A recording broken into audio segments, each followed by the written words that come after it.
على رسوله الكريم أما بعد فأعوذ بالله من الشيطان الرجيم بسم الله الرحمن الرحيم اقترب للناس حسابهم وهم في غفلة معرضون آمنت بالله صدق الله مولانا العظيم وصدق رسوله النبي الكريم ونحن على ذلك من الشاهدين والشاكرين والحمد للہ رب العالمین۔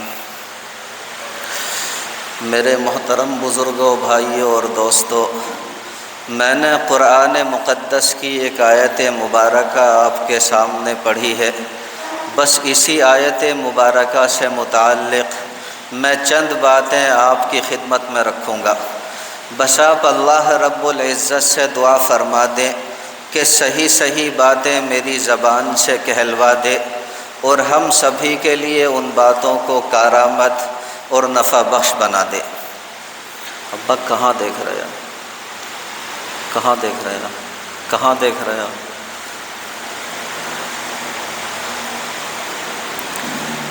دیکھیں، انسان اس دنیا کے اندر اللہ رب العزت کا نائب، اس کا خلیفہ اور اس کی صفات کا مظہر عتم ہے۔ یہ دنیا یوں سمجھیں کہ ہمارے لیے امتحان گاہ ہے، سیرگاہ نہیں ہے، تماشا گاہ نہیں ہے، قیام گاہ بھی نہیں ہے۔ کیا ہے؟ امتحان گاہ ہے۔ لیکن افسوس کہ آج ہم نے اسی دنیا کو چراگاہ بنا لیا۔ مقصد زندگی میرے عزیز بھائیوں اللہ رب العزت کی بندگی ہے، اللہ رب العزت کی عبادت ہے۔ مقصد حیات وہ میرے پیارے بھائیوں اللہ رب العزت کو یاد کرنا ہے۔ آج ہماری زندگی کی کچھ ترتیب ایسی بن گئی ہے کہ ہر بندہ اس دنیا کے اندر اپنی جنت بنانے میں لگا ہے، اپنی جنت سنوارنے میں لگا ہے، جبکہ اللہ رب العزت نے ایمان والوں کے لیے آخرت میں جنت بنائی ہے۔ لیکن انسانی نفس اسی دنیا کے اندر اپنے لیے جنت بنانا چاہتا ہے کہ میرا گھر ایسا ہو، میری بیوی ایسی ہو، میرے بچے ایسے ہوں، میرے کپڑے ایسے ہوں، میری گاڑی ایسی ہو، میرا بزنس ایسا ہو، میری عزت ایسی ہو۔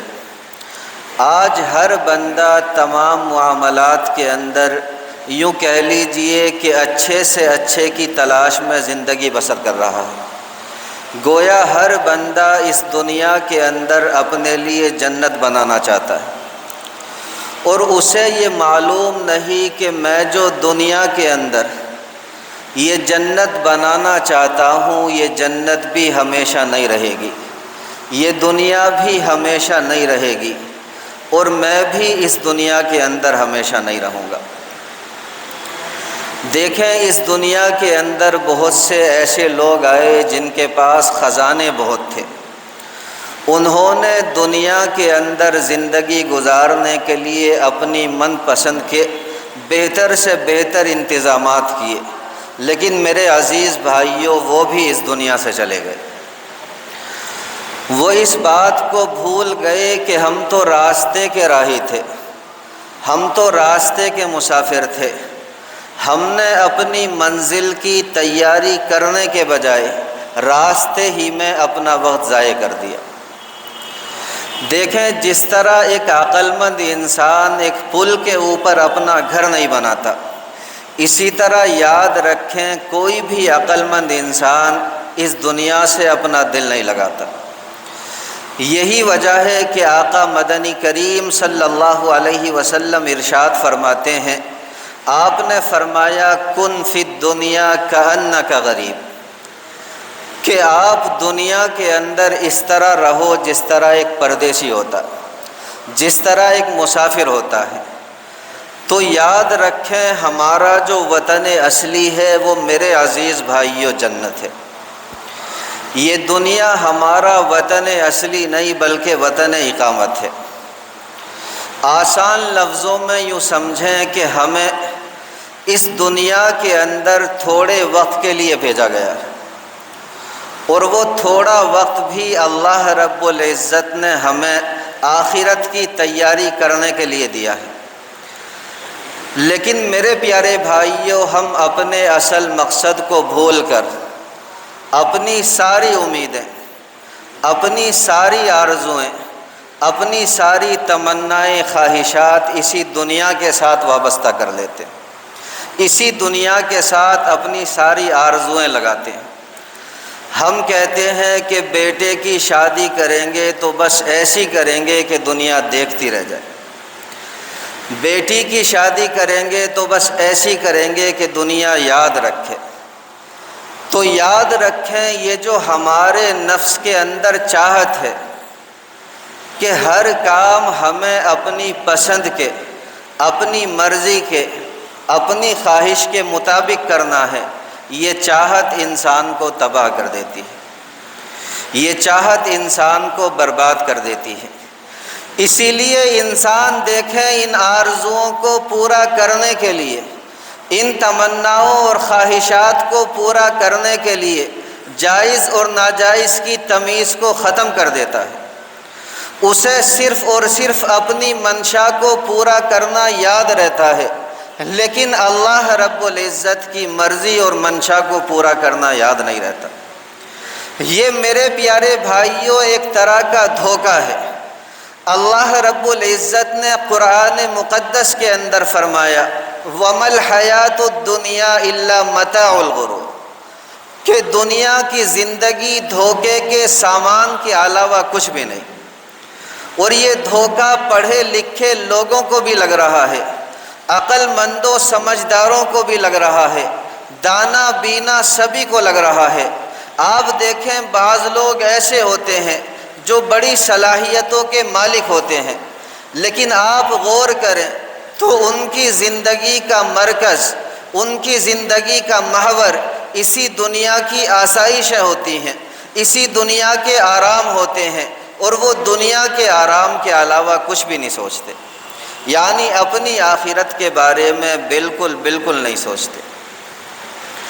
ایسے لوگوں کے بارے میں اللہ جل جلالہ نے قرآن مقدس کے اندر ارشاد فرمایا الذین ضل سعیہم فی الحیاۃ الدنیا، یہ وہ لوگ ہیں جن کی کوشش دنیاوی زندگی کے اندر بیکار گئی، یعنی یہ لوگ دنیاوی زندگی کو بنانے اور سنوارنے میں لگے رہے، وَهُمْ يَحْسَبُونَ أَنَّهُمْ يُحْسِنُونَ صُنْعًا، اور یہ سمجھ رہے تھے کہ ہم تو بہت ہی اچھا کام کر رہے ہیں۔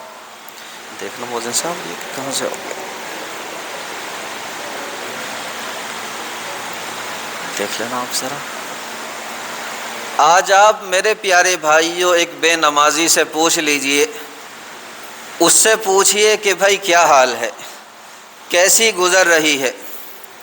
وہ بے نمازی آپ کو جواب دے گا کہ جی مولانا جیسی بھی گزر رہی ہے، جس حال میں بھی گزر رہی ہے، بس سب ٹھیک ٹھاک ہے، سب کا سب مزے میں ہے اور سب واہ واہ ہے۔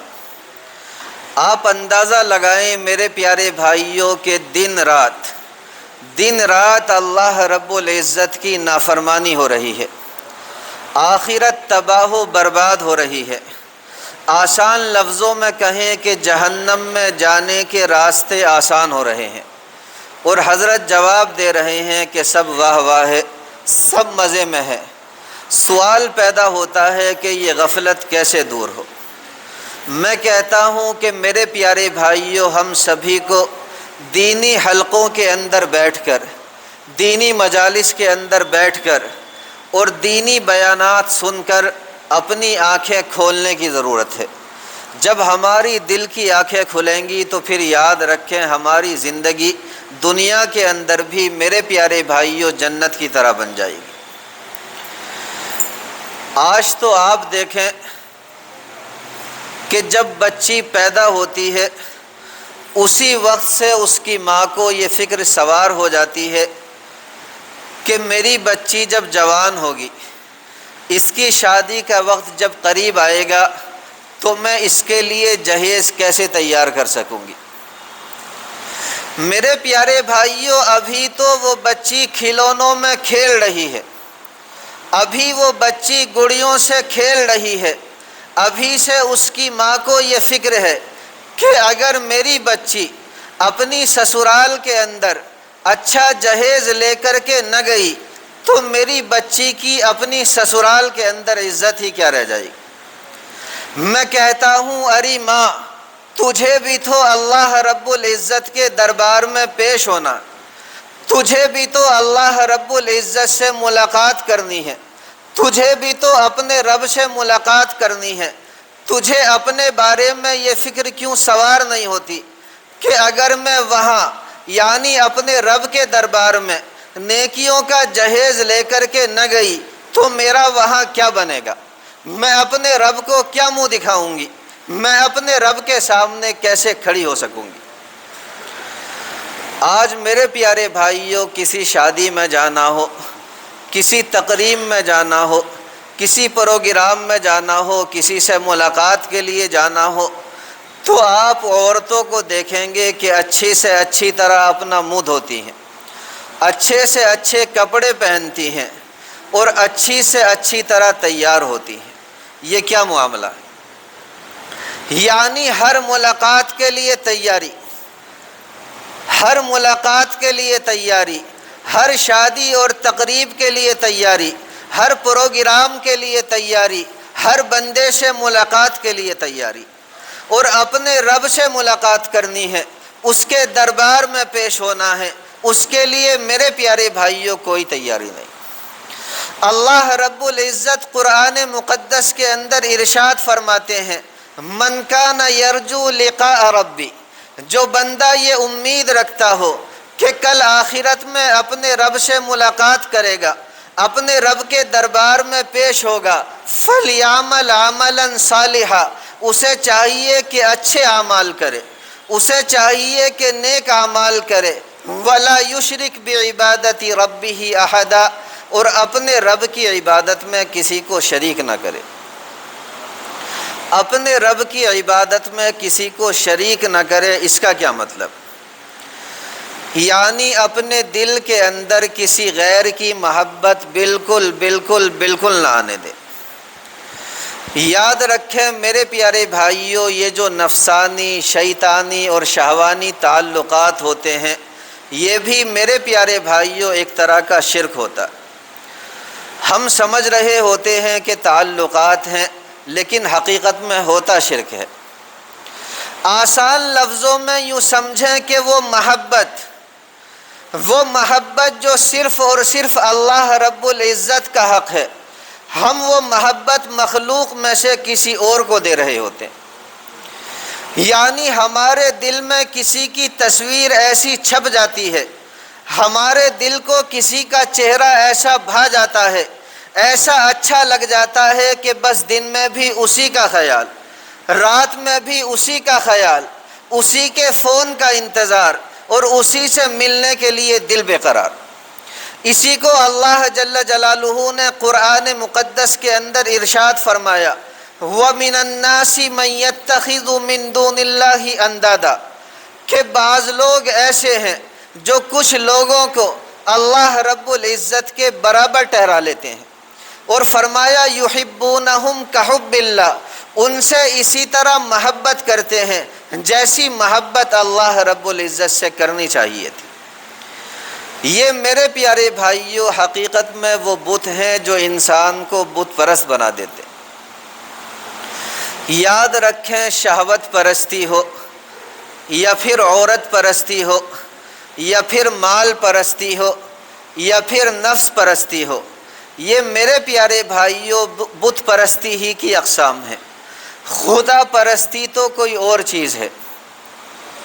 آج آپ نظر دوڑا لیں، آج آپ میرے پیارے بھائیوں غور کر لیں، ہماری ساری امیدیں اسی دنیا کے ساتھ وابستہ ہیں، اسی دنیا سے لگی ہوئی ہیں۔ کاش ہم اللہ رب العزت کی رضا کو اپنی آرزو اور تمنا بنا لیتے۔ دیکھیں، کسی کہنے والے نے بڑی اچھی بات کہی، اس نے کہا کہ تیری دعا سے قضا تو نہیں بدل سکتی، تیری دعا سے قضا تو نہیں بدل سکتی مگر ہے اس سے یہ ممکن کہ تو بدل جائے۔ تیری دعا سے قضا تو نہیں بدل سکتی مگر ہے اس سے یہ ممکن کہ تو بدل جائے۔ تیری دعا ہے کہ ہو تیری آرزو پوری اور میری دعا ہے کہ تیری آرزو بدل جائے۔ کاش کہ میرے پیارے بھائیوں ہماری امیدوں کی انتہا، ہماری محبتوں کا مرکز اور محور صرف اور صرف اللہ رب العزت کی ذات بن جائے، اسی کی یاد میں ہم اپنی زندگیاں بسر کریں۔ ہم اداس ہوں تو صرف اور صرف اللہ رب العزت کے لیے، ہم دن میں کسی ذات کو یاد کریں تو وہ صرف اور صرف اللہ رب العزت کی ذات ہو، ہم رات میں کسی ذات کو یاد کریں تو وہ صرف اور صرف اللہ رب العزت کی ذات ہو۔ اس طرح ہم اللہ رب العزت کی ملاقات کے شوق میں اپنی زندگی بسر کریں۔